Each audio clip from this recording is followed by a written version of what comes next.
Hi. We're back. Today is Thriller Thursday. Well, it's actually Tuesday my time, but like when I post this, it's going to be Thursday. You know what I forgot to tell you? Sprained my wrist. So that's going to be interesting for me today, for trying to do my makeup while trying to talk to you. It's going to be a great experience for you guys and for me. So excited. Okay, so I'm going to be talking about a true crime story. It's very interesting, great stuff, love it. Yep. And I'm going to be doing my makeup to keep me occupied. Oh, another disclaimer, excuse my eyebrows, they look terrible today, but I'm not going to change them because I'm too lazy. Foundation, where are you? Okay, so first I'm just going to be popping on some foundation because I don't want to pop on anything else. I'm going to be putting it on my lid just to have a base for my eyeshadow. Yes, I know my foundation is way darker than it needs to be, but like, I'm not going to do anything about it. Are you? I don't think so. Okay, so today we're going to be talking about Mary Flora Bell. I don't know if you know about her, but it took a while. She seems famous, but I never know when it comes to these people. But she's basically an 11-year-old serial killer, so that's fun. And she was born on the 26th of May, 1957. She was born in Newcastle, and she was born in a very slummy area. But the community she lived in was a very tight-knit community. Everyone knew everything.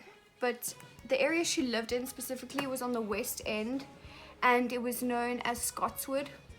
So yeah.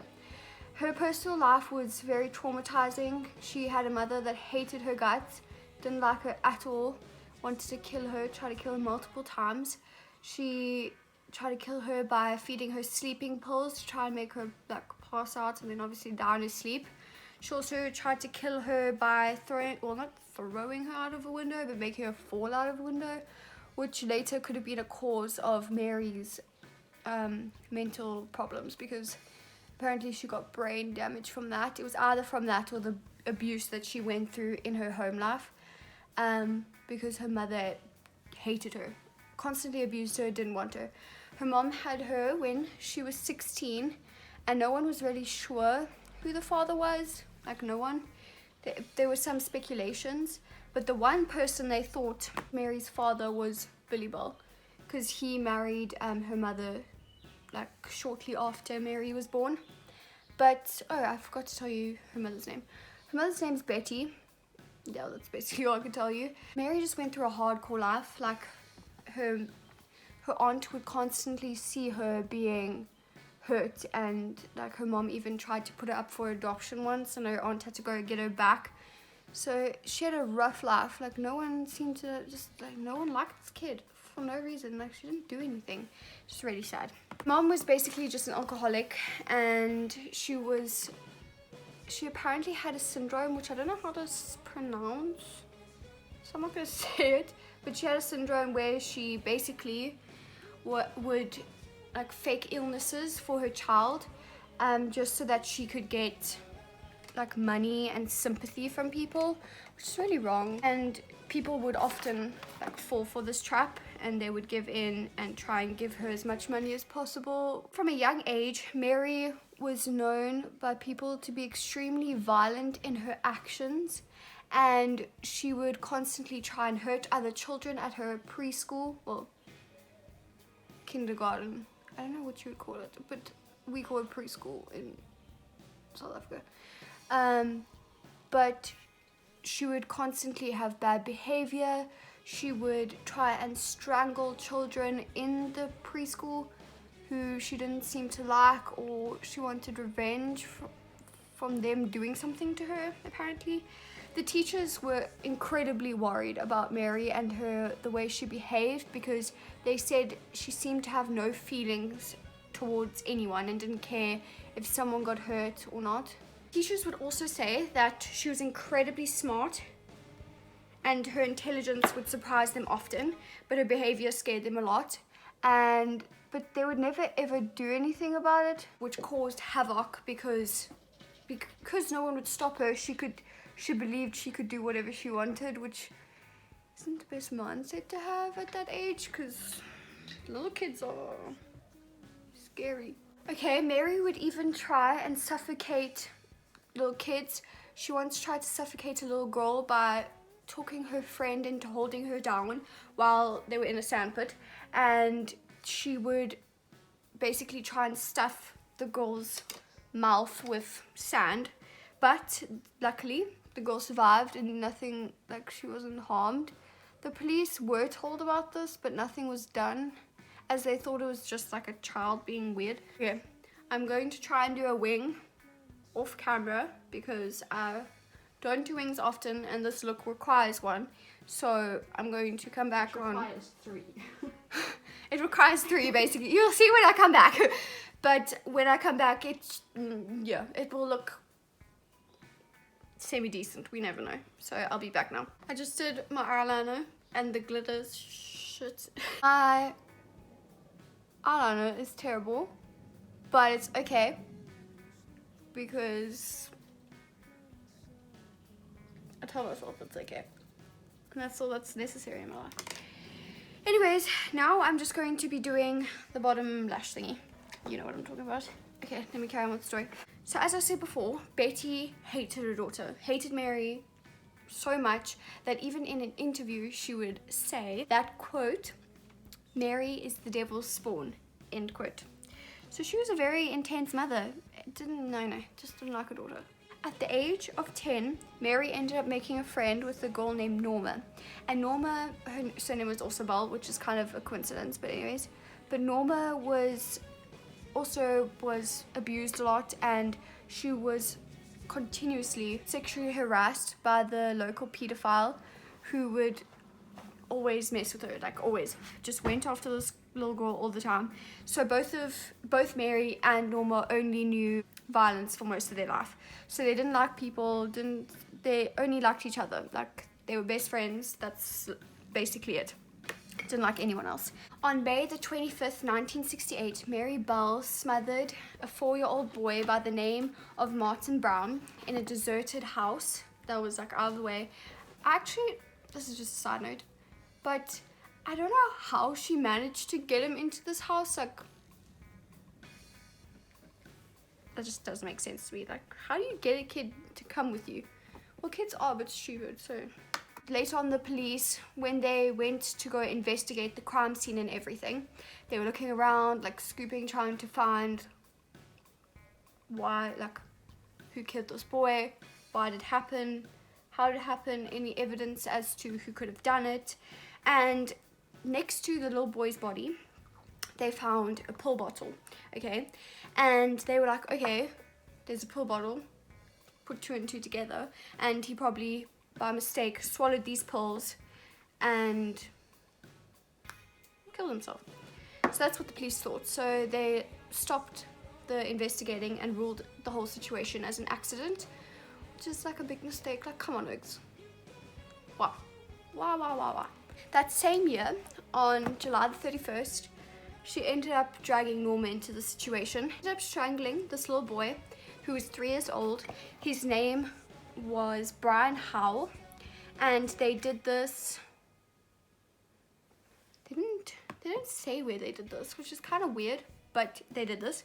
And they strangled the little boy. It was just a crazy thing. But what surprises me the most is that at one point, both Mary and Norma helped Brian's sister look for him because he'd been missing for quite a few days. So Brian's sister was like, all right, if the police aren't going to do anything, I'm going to go look for this kid. And they helped her look for him, which makes 0 sense to me. Like, you must be messed up in order to be like, okay, I killed this little boy, let me help everyone look for him. Mary even pointed out the spot where Brian's body was, but then Norma was like, no, I don't think it's there, like, it can't be there. So then they left, like, just left it, which is crazy. It was later said that both Mary and Norma went to a nursery school where Brian was attending nursery. That makes sense. And they basically wrote letters saying that they were responsible for the killings of both Ryan and Martin. But the police just took it as one big hoax and didn't, like, exactly believe them. And so they just like, well, they didn't know who it was at first. But then because of the whole break-in situation, the nursery decided to put up more security to stop more break-ins from happening. And several days later, both Mary and Norma ended up going back to the nursery, and they were caught by the police, because the police were called by the nursery people because obviously the alarm went off. So the police went, they found the two girls, but they ended up letting them go because they were like, no, these are two little girls, they can't do anything wrong, they're perfect. Like, why? But then the community just started becoming very uneasy and were like, these police need to sort themselves out, because they are kids dying, and the police aren't really doing much about it, aren't helping much, and we need to find out, because our kids could also be in danger. So the police started to stress out, because they're like, if the community is unhappy, then we're unhappy. Like, that's just the way it works. And so they were like, okay, we need to do a full-out investigation to try and find out who murdered these two little boys, because this is just really not on. The police started conducting interviews to try and find out who possibly could be involved in these murders, and they interviewed a lot of children, because like, if children were murdered, it's most likely that other children would know. Like, people would speak about it, and kids would speak about it, because kids aren't very smart. They would be like, oh, I killed this person. Many of the children in the neighborhood actually said Mary would brag about killing both these little boys. Like, they would be like, yep, they constantly tell us we did this. Like, they used to brag as if it was a good thing. And so the police decided to bring both Mary and Norma into the situation, interviewed them, ended up letting them go, okay? But the community once again was like, no, you need to do a proper investigation where you actually figure this out, because we are stressing, and if there is someone out there who could potentially hurt our kids, we want them found and we want them locked up, because that's not cool. So the police did another interview with both Mary and Norma, and this time they were acting really weird. Mary was very nonchalant about the whole situation, didn't really care, was like, oh, they died? I know. I don't care.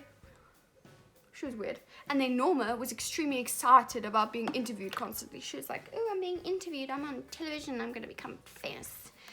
So then Mary ended up outing herself, because she told the police that the day that Brian Howell was murdered, she had seen a boy hit Brian, and he had a pair of scissors with him. And the police immediately knew that she was the murderer, because the police, when they went to go investigate the crime scene, the boys' bodies were extremely mutilated by what looked to be scissors. And so when Mary said to them the boy had scissors who hit Brian that day, they were like, that it's her, because only the police knew about the scissors and only the murderer would know about the scissors. So then they took her in, and then she ratted Norma out, because she was like, if I'm going down, she's going down with me, it's just the way of the world. So she ratted Norma out, and that was basically the end of it. So on December the 17th, 1968, the final verdict was given out. Norma was acquitted, so basically nothing really happened to her. Mary was convicted of manslaughter, and apparently that's better. The reason why she was given manslaughter instead of first-degree murder was because the psychiatrists that were appointed to the case said that she had major mental issues, which probably were caused from the fall that she had out the window, as we heard about before. During the case, Mary was described as a grave danger to other children around her and to those in the community, as she could possibly hurt adults as well. Mary was sentenced to 12 years imprisonment, and she was initially taken to the Red Bank Secure Unit in Newton La Willows. Mary remained the public attention even when she was outside of prison and while she was in prison, because she even tried to escape.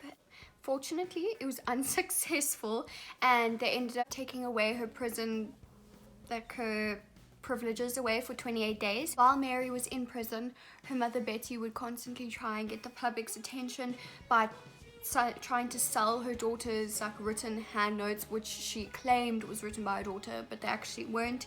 She'd also get a lot of attention because the press would constantly come to her house and interview her and ask stuff about Mary. Mary was released from HM prison in Askham Range in 1980. She was 23 years old, so basically she got out pretty early in life and was still able to lead a semi-normal life. And a new name, and she was anonymous to basically the whole world. No one knew where she was. She ended up having a daughter on the 25th of May in 1984, which the date matches the date when she committed her first crime 16 years earlier, which is kind of ironic and kind of crazy. But anyways, her daughter was born, obviously. And she was unaware of her mother's past, but she soon found out because the press found their location, and then obviously Mary had to be like to her daughter, yo, I killed 2 kids. She's now 62 years old. I have no idea where she's living. Couldn't find that information because obviously she is now anonymous to this world. Yeah, hope you enjoyed this video. I hope you enjoyed my terrible makeup look. You know, I'm not good at it, but I just like to do it for fun. Why not make some art, even if it's not beautiful? Hope to see you guys soon. Love you lots. Bye. Hey, feeling good, like I should. When in dark, walk